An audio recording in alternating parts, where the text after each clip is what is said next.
ఏదైతే Secunderabad railway station లో సంఘటన జరిగిందో ఆ సంఘటనకి సంబంధించి అగ్నిపత్ ఎగ్జామ్ కి అప్లై చేసుకున్న స్టూడెంట్స్ ఆ ఎగ్జామ్ క్యాన్సిల్ అయిన దానివల్ల గత 48 గంటలలో దాదాపు 44 మంది సూసైడ్ చేసుకున్నారు.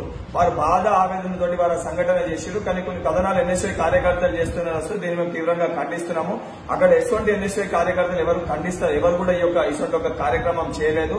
నేను కూడా ఈ రోజు ఉదయం టీవీ ఇంటర్వ్యూకి పోతుంటే నన్ను ముందస్తు అరెస్ట్ చేసి షేనాజ్గంజ్ పోలీస్ స్టేషన్ తీసుకొని వచ్చారు. ముందుగా నారాయణగూడ, దాని తర్వాత షేనాజ్గంజ్ పోలీస్ స్టేషన్. ఇది ఎందుకంటే దీనిపైన స్పష్టత చేయడానికే పోలీస్ స్టేషన్ కి వీడియో ఇస్తున్నా. దాంతో పాటు అక్కడ ఎవరైతే ఇటువంటి కార్యక్రమాలకు పాల్పడుతున్న నా తోటి సోదరులు, విద్యార్థులు, మీరు కూడా ప్రయాణికులకు ఇబ్బంది కలిగే వాతావరణం సృష్టించకండి.